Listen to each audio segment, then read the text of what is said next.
prophétie, il y a un autre prophète. Il y a ceux qui se nomment prophètes, mais ne sont pas des prophètes, mais ils ont juste les dons de la prophétie. Avoir juste les dons de la prophétie, c'est pas un comme ils sont prophètes, non. Il y a un miracle fabriqué.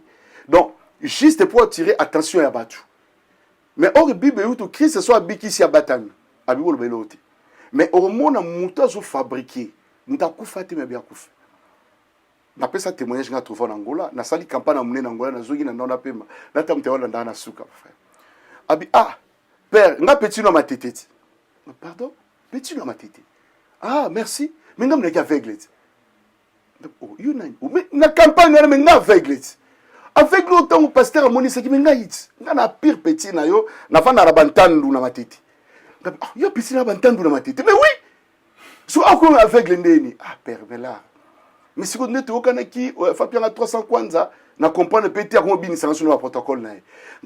Ado yondi avec le temps to bete maboko yo abengait. On avec le habité avec le temps.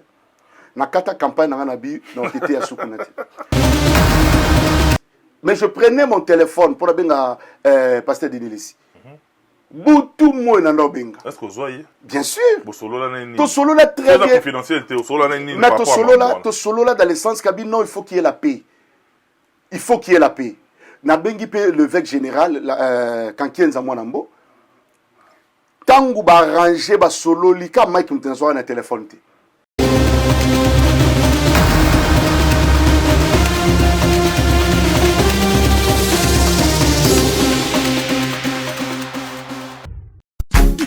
MK Royal Studio, spécialisé dans la production audiovisuelle. Nous faisons vos clips vidéo, vos pubs télé et radio. Aussi, nous couvrons vos événements dont vous ne voudrez en perdre aucun souvenir. Anniversaire, mariage, retraite deuil et tout ce que vous voulez. MK Royal Studio, 35 Boulevard Anatole France, 93 200 Saint-Denis, plus 33 75 36 10 10 3.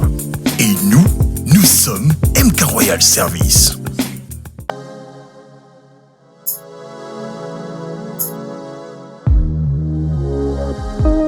Mesdames, Messieurs, ça a toujours été un réel plaisir de mon côté de savoir que vous qui nous suivez, vous qui, n'est-ce pas, prêtez votre attention par rapport à ce que nous abattons comme travail de ce côté, mais cela est une source de motivation, n'est-ce pas? Comme j'aime bien le dire régulièrement, ici nous sommes en plein Saint-Denis à Paris, lieu et cadre choisi pour recevoir un homme de Dieu avec qui nous allons réfléchir ensemble, nous allons cogiter, comme on aime bien le dire, et au four et au moulin, à la prise de vue, à la réalisation, et à notre ami et frère Michel Combé, Aigle Royal, il est là en tout cas, et merci également à l'assistance de Kadi Enzo, mais également d'un ami, d'un frère qui me vient de très loin.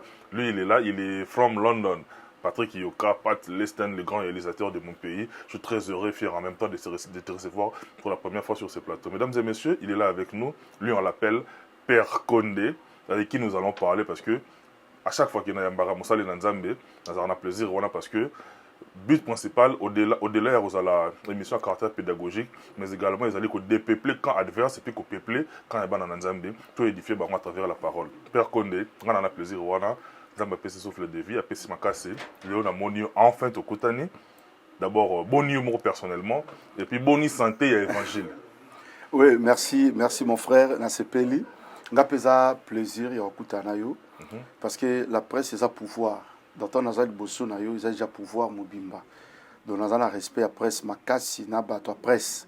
Donc respect à nous à makasi donc pour vous dire merci. Santé ça va, santé de l'évangile peut ça va malgré ma mission des autres mais ça va. Faire qu'on est marrant baiser belé parce que on a évoqué pour fait qu'on a évoqué il y a la santé, il y a l'évangile, c'est par rapport à ma au vivre les lots. C'est-à-dire, avant tout, quand on a vu tout ce qu'il y a comme tournure, tout ce qu'il y a comme les à côté par rapport à l'évangile, mais permettre quand même, on a évoqué le thème principal autour de les lots, c'est-à-dire, toujours parler sur les premiers nés. D'abord, pourquoi avoir choisi ce thème-là? Oui, mon frère, bateau Baolanda Bisso, l'animité a déçu. Vous allez décider parce que ceux qui nous ont appelé si messager, appelé ça comme message.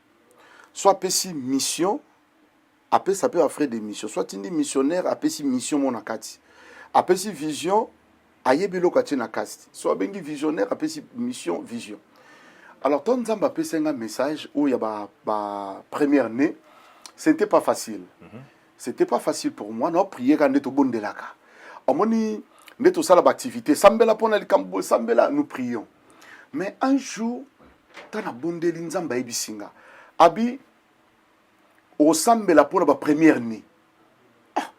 La Nzamba et Bisinga, Sambela pour la première année, et trouble Kinga.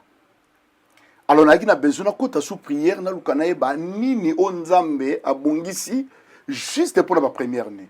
Alors, ton nzamba yo lubananga avec précision, na ba orientation et puis ça joie na monté mananga. C'est pour cela jusqu'aujourd'hui nous avons organisé kaba culte ya ba première année, pe culte ya ba responsable. Donc, wanezana nous le pourquoi. Donc, il va première année, ba responsable de famille. Et ça message moko pour un message clair.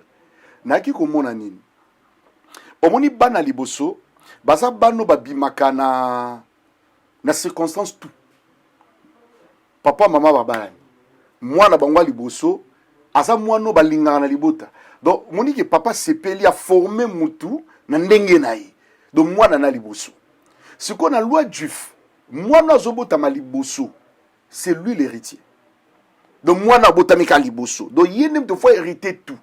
Si on a un plan, il y a monde de ténèbres. Comme il dit que yoza mwana liboso sa héritier, on a rebondi ça dès le premier jour yo botami. Parce qu'on a besoin de noter. Parce que yo botami déjà na loi moko comme héritier. Au botami déjà na loi moko boye pour dominer. Donc la première né, ça na force mo pour dominer pour protéger famille. Moni baba na biso liboso le to za ki to bali. Au boti mwana liboso ozo ça la déclaration tout positif pour moi liboso parce que peut-être après 2 ans ozo ya mi balé ya mi ça tout mais le nez azana na bénédiction moko boy donc la spiritualité est née de la famille d'office à la grâce moko boy ka oba bengi est né de la famille ko bana na loi juif même sur le plan coutumier bon moi même ba mboka na biso partout au bona moi non so botami liboso même ba sorcier ba ka o déclarer sérieux. Papa, yo boti mwano, yem ta rosala boy, bakoumi kuluba luba. Na mabe, na malam. Alors, lelo yo na sens africain, tout le monde a ban ali bosu belé, ba bongate. Et ba okota pendane na ole kan direct, ba o mona babi ke muto azolo. On a sur base de quelles statistiques? Les spirituels. En plus, c'est acte 23e édition. Donc, c'est-à-dire na yambi ban ali bosu belé. Au fait qu'on est na oki attentivement na ticket le temps c'est-à-dire tout ça exercice sur na temps lo ba na okatote permettre nga pe souffrir nga pe na poser mitou. Merci beaucoup. Toyebi nzamba za mututu il agit en qui il veut. Il fait sa grâce à qui il veut. Amen. Mais oche nzambi par exemple na bana liboso nde ba ko hériter bana nzambe boy na Bible tout ça pe na exemple belé ba tout le roi ba Joseph azamo liboso te et tout monde grâce au nzamba acha sur ye. Ouais. Tout bien on est exception tout nzamba se trompe qui. Et ça, Nzamba s'est trompé. Na lobité qui bana mi bale ba bongate. Entre parenthèses. Justement, voilà. Il agit en qui il veut, il fait voilà. Ce qu'il veut. Na lobité qui bana mi parce que moi na mi satu Paul ndabia sege na oyana ngati. Ngana na moi mi satu. C'est pas ko nda moni prophète olo belaka bana liboso. Donc ngana 4e na importante. Non. Parce que loko koti ici et le mot qui tourne mi ngana lo na suka. Pour na pe sa privilège à battre belé. Donc c'est un peu ça. Mais au moins, bana liboso, comment la bango zandeni? Ataza mwasi. Au moins, mwasi, so abotami à mon liboso. Ta papa Nathalie, moi, non liboso, même sur mariage. Bénédiction yé. To bandara na yi. Ata mobali ya binga la lingi na nga oyo. Nanikai. C'est ça, je te pose exemple, il y a Léa na Rachel. Baba na penze ya la baba fanda randa kumoko. Siko Jacob a yebda binga fona bala rara moko ya bana basur. Mais moi, songa na sepeli na zane deuxième. Na sepe na deuxième Rachel ba pesi ba critère ya Rachel comment zaleli papa non selon la loi faut que moi na liboso donc ba aîné de la famille quelque part baza na orientation na bango mais eloko to benga rema moni remeza parole révélée c'est-à-dire ba cas exceptionnel pourquoi Dieu m'a dit de prier pour les aînés de famille yango ce qu'on a zongi mbala moko na Exode. On a un exode et sa base il y a prière. Il y a un samuta Zolanda partout place aux Zolanda. Donc on a une prière au salon. Parce que c'est une journée où Dieu va faire des grandes choses, bah, signe surnaturel. Parce qu'il y a une haute spiritualité, mon frère. Il y a ma casse. Parce que je crois à un Dieu fort, un Dieu puissant. Ou à changer vie na bango. Parce que n'a moi liboso. Alors, ton zamba pe singo orientation, Nathalie. Moi, on appelle liboso dans culte. Alors, banwa mike pe wa liboso na bano ba invité nanga. Atoza ba profenga na moi liboso te mais nanda kuno na moi na liboso. Yele biso moi na liboso ta na 2 ans. Parce que nous allons déclarer. Omoni mutuloko la pharaon. Aki teti mon frère okondi mate. Nzamba pesi ba signe prophétique nyos. Libérer bana Israël aboy. Bible lobi wandi ba signe ba bengi aisi Moïse comme ça mayo comme makila peut-être en banga. Ba créer ba signe nyos mais Bible lobi pharaon a résisté jamais. Mais tant mon Nzamba eko décidé alobi na ko frapper ba première né nyos en Égypte. Ko banana mwana no moko pharaon mwana liboso. Ba keti na banyama na ba bana ba chien bana ba chat bana na bango nyos liboso ba za frapper. Alors pharaon lobi c'est pas possible et loko etika ko sala maté parce que ba né ba protéger. Siko yelo nyongo sala vers biso. Bible lobi l'ange de la mort tango a passé. Bana nyonso liboso Égypte bakufi. C'est là maintenant pharaon dit non. Bobima. Parce que bobande biso mabe. Donc ba première né baza bato ba protéger. Mais ce qui diable nga telema abouja bango yango bi statistique et ça par rapport ya ba activité tout ça li. Première activité tout ça li on a 99. Wana ça qui première édition. Na ça na 99. Na mona ki penenge kendeli. Na ça ba édition nyoso nde tozo kende et ça on peut année passée à Saint-Denis. Siko o siko 23e nde to sala ngo na Sarcelles. Tout ce qu'on a poni Sarcelles. Na sala ki pe Afrique du Sud, na sali Angola, na aussi ba pays belé. Alors maintenant ba aîné de la famille au baza en France. Baza en Angleterre, baza pembeni na bi ki ba yebele. Il y a à boire et à manger. Ouais. C'est-à-dire, au fait, je veux me redire, mais sous une autre forme. Ok. Nous avons bolingo. Bolingo est infini, est incalculable. Amen. C'est-à-dire, nous avons lobby, premier né, Pharaon, à l'époque à Pharaon, ça va frapper, tout ça, on veut bien. Mais message, on a les lots. Si photo actualiser les lots par rapport à l'événement où ils ont organisé. Ils ont concerné nous, les Africains. Puis ils ont concerné la race sur l'univers. Parce qu'on a l'impression que la plupart de ces genres de messages, ils ont la ming société na biso. Tout le monde en France n'a pas tout. Tout ça, la statistique, par exemple, il y a premier né, au niveau, il y a Bangomo, français, Colombo, par exemple. Je doute fort que tu aurais retrouvé même réalité. Okay. On a tous les messages, ils ont rapport na biso, ils ont concerné Batunios. Merci, message est important, ma casse, parce que toujours qu'il y a dans le domaine africain, toujours que les africains, c'est biblique. Pourquoi c'est biblique? Même Indélé, américain, mais papa Boti Bananaï, toujours un américain riche à Boti. La déclaration, ça le rapport à aîné. C'est partout dans le monde. Bon, royaume. Surtout que l'anglais, tout le monde royaume. Tout le monde royaume des allélis. Baken est apte. Donc, les pambole bandibo, Bible lobi na Psaume 133, babi, eza malamba toi sangana place moko, c'est comme la bénédiction talikolo, et qui tire muto Aaron, na mande fois Aaron peut jouer bilamba nyonso Aaron tinase. Donc, la bénédiction bandalikolo, on peut pas négliger les né. Quand on a la mindele bangonde ku toujeté, basa na protection abana liboso ko kwarte. Donc, so on landi ba blo na bangende ba protéger ka. Moi, surtout minde ba bota moi mukie. Attention, boti moi 3 na e, moi 4. Mais on na ba compte, na ba réalité. Ene wana bazwaka ba faveur moko boy parce que eza lokola na bandi vi na nga mususu donc na bandi lokola na pese exemple moi na nga liboso to na boti moi na liboso na sali déclaration nyo supona moi na nga na liboso na bina ngi yondo ko kamba baleki nao parce que c'est biblique yondo mto kozala boy yondo mto kozala boy ba déclaration mais comme toye na monde où le diable abundi sakabatu bo mona moi na liboso maman écoute ta soupi bato wala ta sou moi on appelle ça comme les fumeurs de chanvre ta sou moi on appelle comme tout chauffa grâce à on a 4e, 3e, 2e, tant sous moi na bango suka. Yem ta joué occasion tant soit beta en équipe moko awa comme ko aider famille. Mais yaya liboso penda gaillard zéro. Regarde, yaya ndeni. Bon tout be na petit na biso za na France, atinda moi eloko. Omoni. Donc c'est un peu ça, c'est-à-dire au CD qui boye. Ouais, c'est parce que c'est que yi wana to sundola bango te, yango moni bita prière to sundola bango te, na yebi belé mon frère. Nabi ki ba Hollanda ba aîné de la famille, nabi ki vous a concerné. Omoni elo nyo seza nzamba ko loba, moni na spiritualité.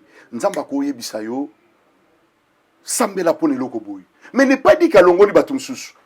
Tant bato ba Hollanda ka pété muso ko loba le prophète, a le bela ba aîné bongo biso. Donc ba longoli bangote. Mais sa particularité, il y a événement yango. Et sa particularité événement, non peut ce exemple mouké. Omoni ti na événement où ils ont moko salama ya munene makasi. Ils en a 2000. Ti lelo ba témoignage ba aîné de la famille ezali. Donc son habit ti lelo ezali. Donc na sali même na 23e édition oyo, bato ba participer na ba culte wana misusu. Ba yata ko témoigner. Malgré musu ba musika ba en Afrique ba sa musu ba awa ba témoigner. Parce que bana liboso belé bazonga na place na bango ya kibokonzi ya grâce. Parce que quand le diable vient, bon bossa le soleil Esaú Jacob. Baki yana leki. Mais donc yana leki. Bénédiction ya Esaú. Jacob leki. Mais ce que talent de vie na bango kendaki combat à cause nzala. Oka seda kibo ya. Ya Esaú. Leki za Jacob. Papa alinga mingi aîné. Pour nani papa lingi aîné. Parce que papa lingi aîné na loi juif. Ce qui est papa koufi, faut li pambole tika la panani. Pas na yet. Parce que yem to ko hérité, yem peta mo zoba na baza o kende bongo. Maintenant, et eux salama comment? Au lieu sikuyo li pambole ya pa Esaú, mama sko linga nginde deuxième. Abeta li sola biabi. Papa mina ngia kufa. Mais na mona pambola ya na o mwa liboso.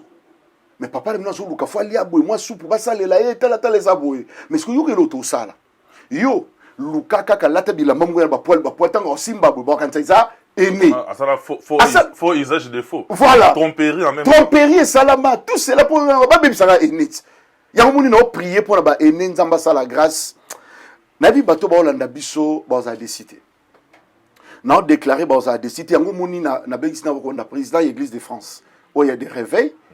Asa non invité, asa wana na bengisi ba pasteur. Ba génération ba après biso.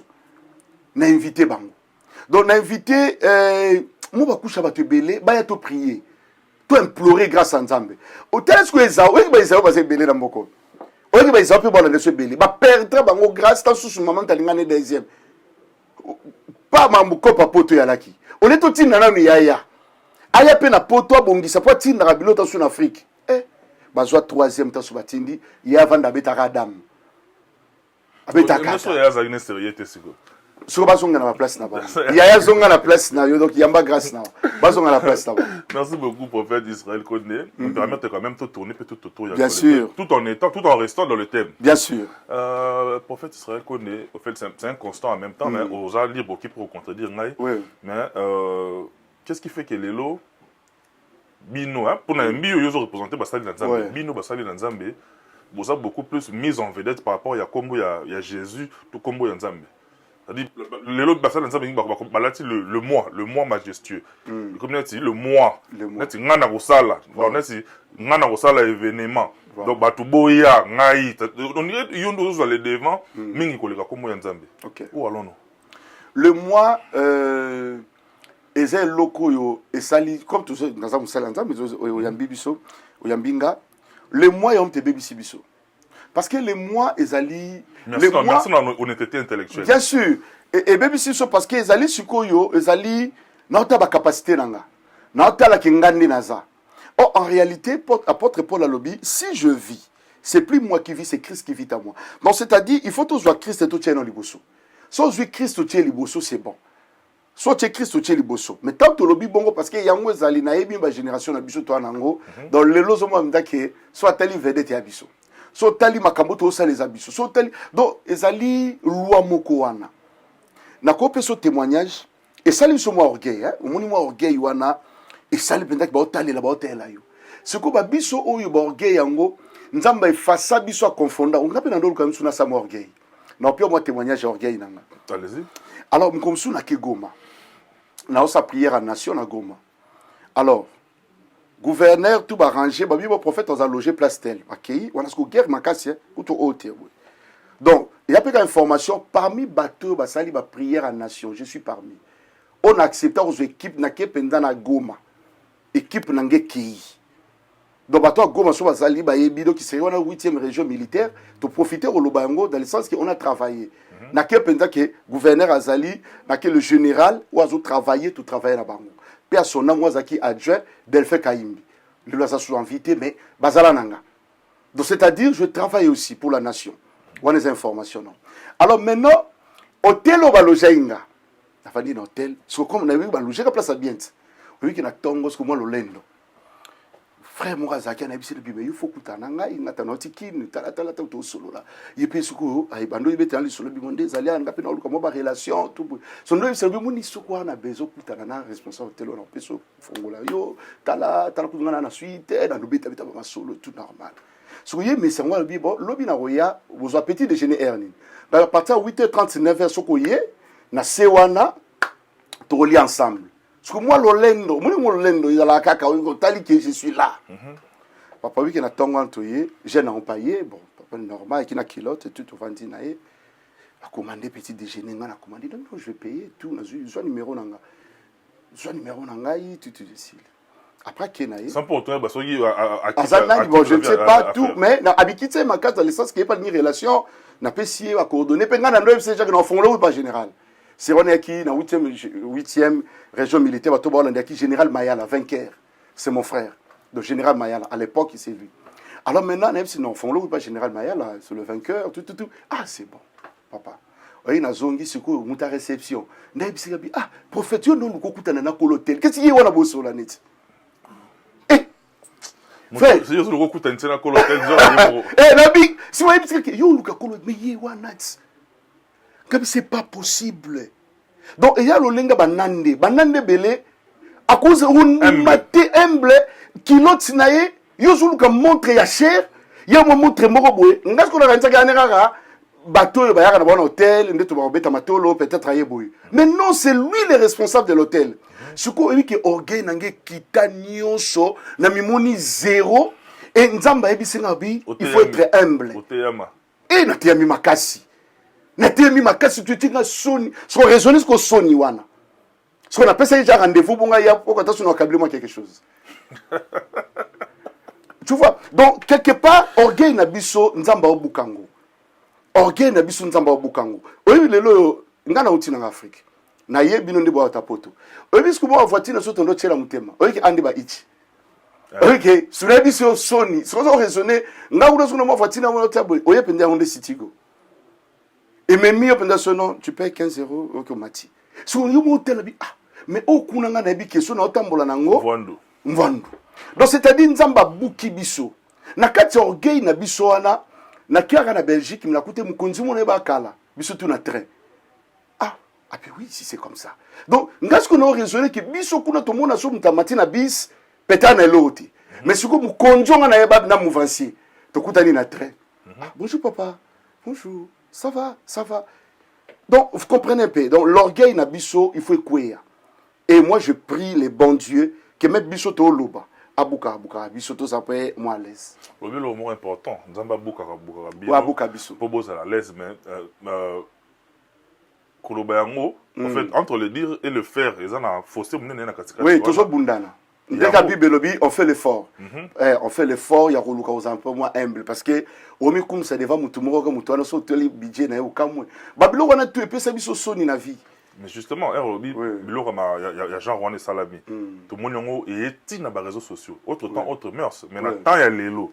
C'est-à-dire, tout ce qui se passe sur la toile, ils ont instantanément. Partout où tu as allé à cause de est-ce que Babylon honnête il y a bino basali na nzambe bon memi yango penalty sur la toile au lieu profiter bino par exemple na matéya l'été am tout tonoté ya kala na bana Congo et sur na ba Brazza ba chaîne na biso ba canal kin ba TKM mais ba internet et comme normalité ya no tina ba na ba Océanie partout à travers le monde mais les lots ça laisse à désirer makambo mosusu oyo basali na nzambe o batera biso le pardon o batera o botera biso tolérance o botera biso acceptation de l'autre bible tina ko to sambela pona banguna na biso mais entre bino bo centre déchiré sur la toile po biso sko bana nzambe wana oyo total rabino comme guide na biso po biso to kende wapi OK les autres défis ba te belé voilà et la question bien parce que surtout le kano lobby et ça problème ngamo jana kutianga na kutia penzo zamda wana kataki ana tukuti ba kabula ba salle l'église na partout on a ba église de sonné tout ça mais amdo so salle mo banda air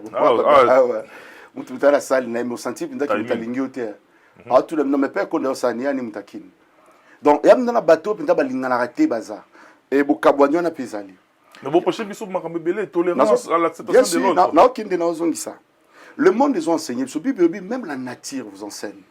Na saki miso moko na félicité ki na bata wenge.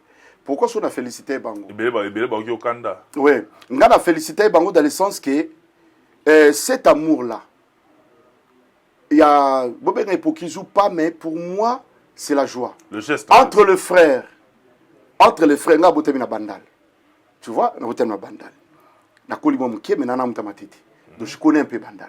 Mais surtout moni batumo ba yinanaka était trouble. Mais après un tabando sangana. Quelque part, c'est un petit message. C'est un petit message pour nous aussi, les hommes de Dieu. Donc, c'est-à-dire, Bishop est homme de Dieu. Nzamba sala Bishop, asala nguluana. Tout le monde a pu battre sangana. Na opeso témoignage moi, que soit Holandanga ezali témoignage na opesa e. Auto benganga lelo na 11h. Le pasteur Lévy, donc pasteur Lévy est président il y a Église de France. Donc comme il y a pasteur de réveil, il y a congolais. Abinanga bi prophète. Pourquoi va diviser ça pas tout? Au début, qu'ils ont appelé un exemple à pays Mokalobi, il y avait des chrétiens, qui bien entre bango mais bolingozala était bokabwani.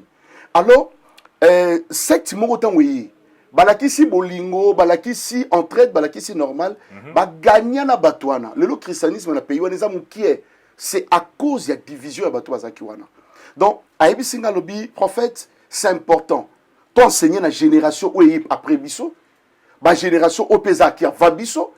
To fait comprendre batu bolingo pe kozala ensemble ngai mentor nanga ala isinga bongo nga uti bima on nous a pas appris bien sûr biso l'apôtre Bolia enseignant biso te bakabwana c'était la biso nga bolingo c'est comme ça même le lozomona le bible na kati mo mke obi enseignant biso mais après ça monte biso ti à côté non biso lelo biso toso ta na famille na yemoko non qui mezanango oui na yebi mona ba kimbangiste non pour ngeza bongo te parce que la mort y apôtre oui maman Zabo etel bo mais il y a la bénédiction parce que biso tobe ngwe kambeli voilà biso kambeli donc on est là donc c'est-à-dire amour enseignant biso to linga to zanango.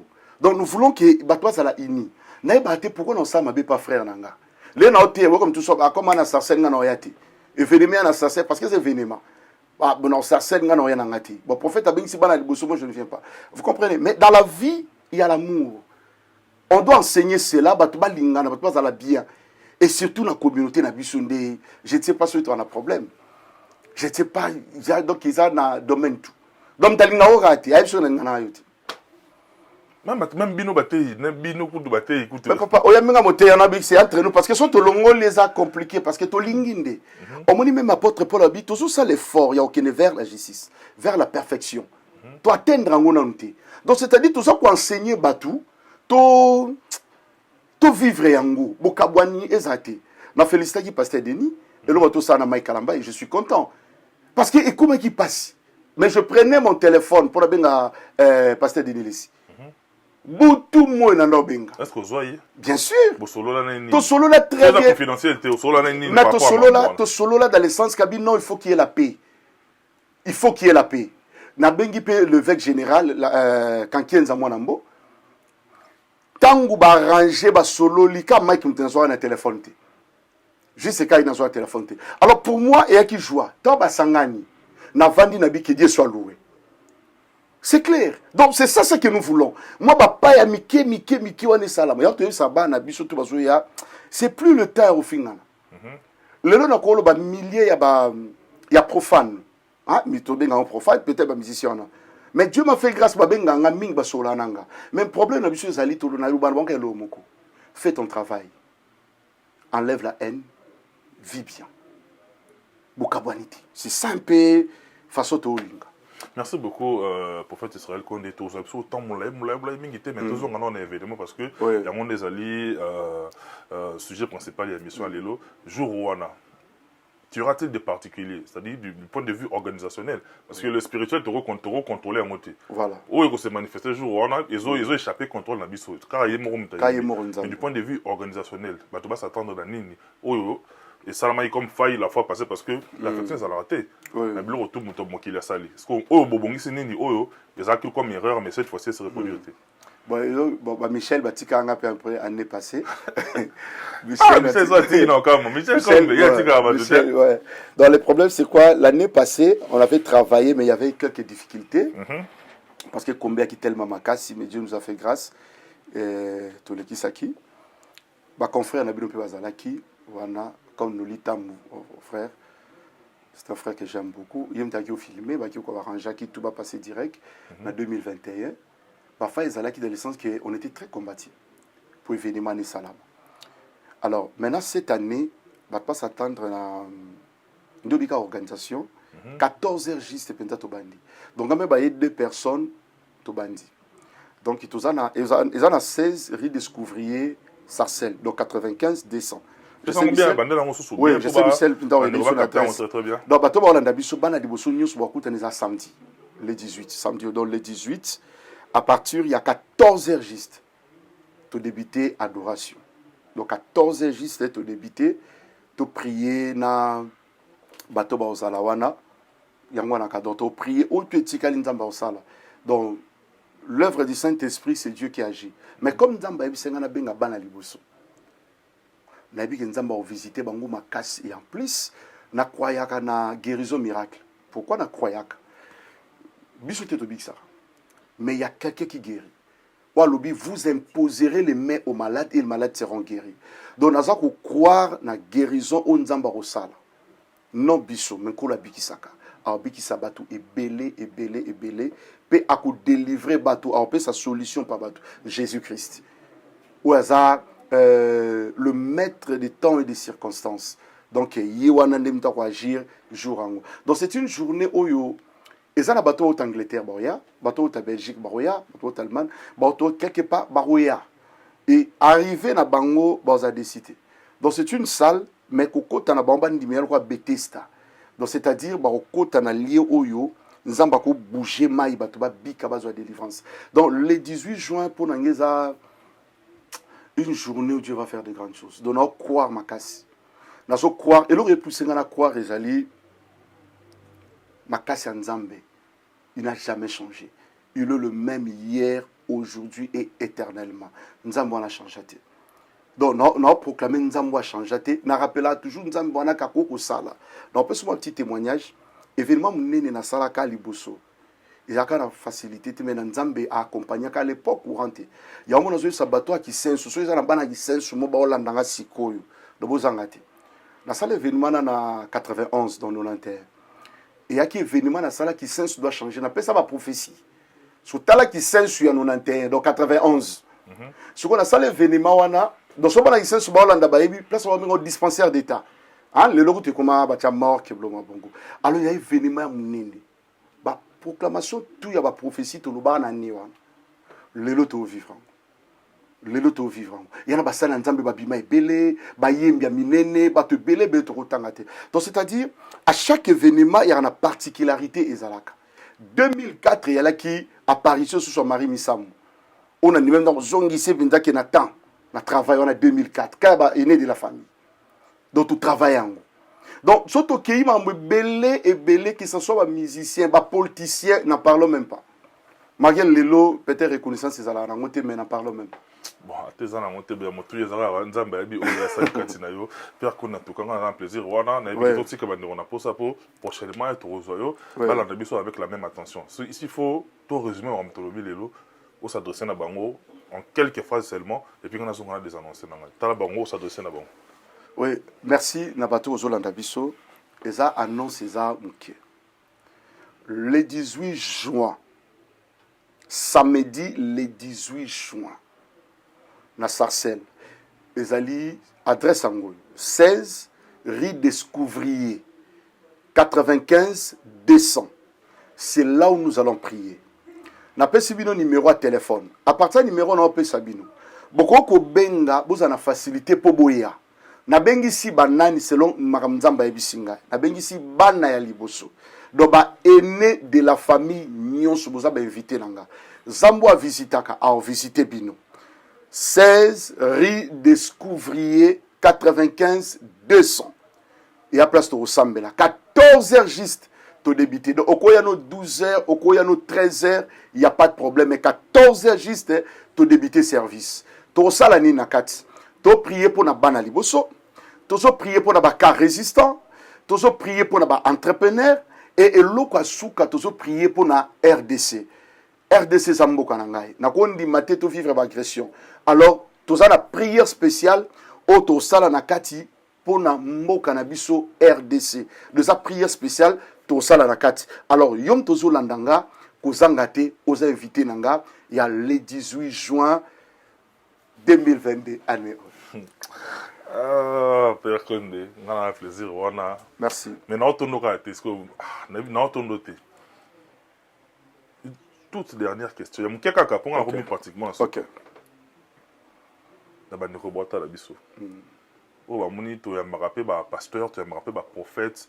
Ça veut dire, bah, rebelle, bah, on a difficulté à concerner qui fait quoi exactement. Songa biso, rapidement, mais de manière claire. Ok. Comment reconnaître un vrai prophète? Et puis, comment différencier une prophétie d'un rêve ou bien prémonition ou bien quelque chose comme ça? Merci, c'est important pour la Isango. Le lot de la problème. Tout ça, dans la profession, un don ministériel. Un prophète, c'est un ministre de Dieu. Il a la même qualité d'un pasteur, évangéliste, docteur, apôtre. Il y a un don ministériel, un prophète. Un prophète, c'est celui qui a l'ainsi dit l'Éternel. Il montre le chemin et il enseigne correctement la parole. Là, il y a un prophète. Azana ainsi dit l'Éternel à écouter pas yokaka. Comment tu peux différencier bango? Un prophète par l'accomplissement ya ba nos naï. Quand azako luba makamwezo ki kokisama, ndé tu comprends que c'est un prophète. Et un prophète n'a pas fruit naï. Parce que Bible, il y a ceux qui se nomment prophètes, mais ils ne sont pas des prophètes. Mais tant au temps, on comprend qu'ils ne sont pas des prophètes. Il y a un monde sur le terrain. Est-ce que c'est un vrai ou c'est un faux? C'est par rapport à prédit na bango bloc bossal. Ce qu'on a, moi parenthèse, mon kenno lobby, dans la prophétie, il y a un team de comme ça prophète. Il y a ceux qui se nomment prophètes, mais ne sont pas des prophètes, mais ils ont juste les dons de la prophétie. Avoir juste les dons de la prophétie, c'est pas un comme ils sont prophètes, non. Les dons de la prophétie, et ça, don, et un encore don. Don prophétie, et un encore, basser, bazana, frère, et un don charismatique. Les dons charismatiques dans la prophétie, parler en langue, c'est les dons. Mais prophète, alors c'est déterminé par ma prophétie. Non, voilà, écoute, il y a un moni et baby, c'est ma génération ici, malabiso. Et baby, c'est ma génération parce que mon tournoi prophétie, non, mon tournoi, bel album passe. Quand tu m'as dit, qui demain, il devient prophète. C'est ma TV. Donc, voilà. Donc, le problème, c'est quoi? Juste une parole prophétique. Il y a un thème de tout prophète. Un prophète, c'est celui qui a l'insi de l'Éternel et donne l'éclaircissement. Tu comprends? Dans la Kwayaka, qu'un prophète soit dans le Congo comme Simon Kimbangu. Un prophète fort. Parce qu'il avait l'insi de l'Éternel et l'orientation prophétique. C'est ça un prophète. Donc un prophète ayaka a un message. Donc ayaka a un message. Donc, les dons de la prophétie, non, on est à don ecclésiastique. Là c'est pas ça qui fait un prophète. Non. Mais là on a encore tapé livre, forme, sur comment ça lecture. Mais kasi yango no kei na partie ma kiona parce que ma kiona oyo ki biso te bien ngote. Bato ba olanda biso, je me vante pas, mais ezaba génération bimisima na lingi bango. Mais il y a une génération, c'est-à-dire il y a un miracle fabriqué. Vous comprenez? Il y a un miracle fabriqué. Donc, juste pour attirer attention à Batou. Mais or, Bible ou Christ soit biki si abatami. Abibol belote. Mais au monde, mouta zo fabriqué. Mouta koufate mais bien kouf. N'appelle ça témoignage nga trouvé en Angola. Na sali campagne amune en Angola na zogi na nona pema. Na tamte wala ndana suka frère. Abi père, nga petit no ma tete. Pardon? Petit dans ma tête. Ah, merci. Mais non, mais aveugle. Oh, you know. Mais la campagne, mais nga aveugle. Aveugle autant au pasteur à moni, c'est qui nga hit. Nga na pire petit na yo, na fa na rabantandu na matiti. Yo petit na rabantandu na matiti. Mais oui. So ako aveugle ndeni. Ah père Bella. Mais si vous n'êtes aucun qui, fa pia na 300 kwanza. Na comprendre petit à combien ça sur le protocole na. Oh, ado yondi aveugle tant to bete maboko yo abenga hit. Oh, on aveugle t'habiter aveugle. Na kata campagne na bi na tete ya sukunati. Parce que on peut pas se moquer de Dieu. Non. La kenda li souté. On se moque pas de Dieu. Non, c'est que l'homme aura semé il est moissonné. Na ici pasteur on a bi non ya souté. Prophète ozelo bi ngabi non. Donc sala yo sala mo numéro. Livre. Des aveugles ba moni on avec là camarade ba petit na matete. Livre. Dans cette appel ça yango moni lokumu soto lingi lokumu faut kosa. Il faut to balanda ngo bien. Muto lingi lokumu akosaka. A recréer miracle. Mais celui qui aime Dieu, qui veut que Nzamba sala katinaye, miracle salami akuta se caché, batu na sali yango yebanite. Lokumu ezongi pa Nzambe. Mais soko moni mutu ye moko na ba aveugle na ye, na ba koka papa, koka. Obanda koka telemita ba kominene. Ou comprendre ti koka ba kominene, o te bon sono papa, ye bon sono. Ko etonda. Et bon sono yo ibonde.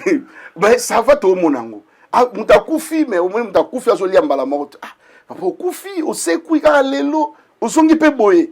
Donc, vous comprenez un peu Babylone. Dieu est capable de tout. Dieu est capable de tout, mais personnellement, la télé, la Babylone. Donc, vraiment la génération. Dieu est capable de tout. Dieu est capable de tout. Voilà, il est capable de tout, mais on ne se manque pas de Dieu. Il y a un peu de télé, mais la Babylone, on a tout. Tout ce qu'il y a, soit sale. Soit bikipété, l'eau va bikité. Papa, soit bikité, bikipété. So biki. Pour faire qu'on a tout cas plaisir à toi d'être mieux les autres ont pratiquement la souka na peut se goza na moi non les numéros qu'a peut ça bon numéro et puis on a des annonces très rapide. Numéro est allé 07 66 27 40 02. Na ba toujours sur à l'internet peut-être tout le monde est logo na beza bien te limbisanga. Je suis ton frère. To sala na lingala d'auto yo kana entre nous. Soko moni ki logo ya bien te komara bien mo finga te. Ko finga yonde baby si somboka. Alors, c'est pas bien. Donc, ici, il y a haine, voilà. Donc, tout ça, la carte bien. Donc, nous nous invité, nanga. Nenga kum sana ba païen. Païen fingate. Est-ce que vous avez païen fingate? Ba païen ba olanda biso. Na va na ba païen ming païen fingate. Donc, païen akuma bina ma bete, muta akuma ma beza rétrograde. Rétrograde, les amoto penza ke aya na ba église. Amona buzobe salama na église que tanga bimi amona pasteur azo moi c'est abatu amona dani basa ya na biso to sa deuxième émission to sa deuxième émission au comprendre marambango yanga na bi païen afingati parce que le chauffeur na biso kuna kin to pa uta prier anita son père na ke mela côté non parce que c'était oui chauffeur na ke mela côté ke mela non on a un problème non tête à des païens mais à un respect à un respect donc c'est-à-dire païen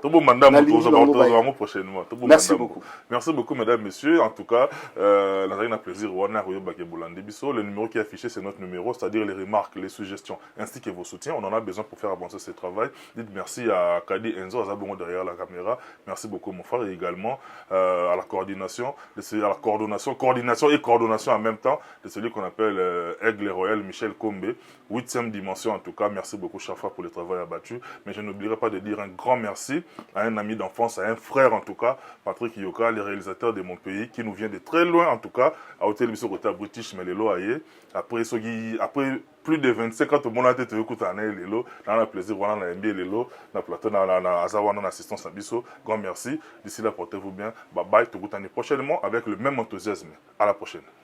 Merci.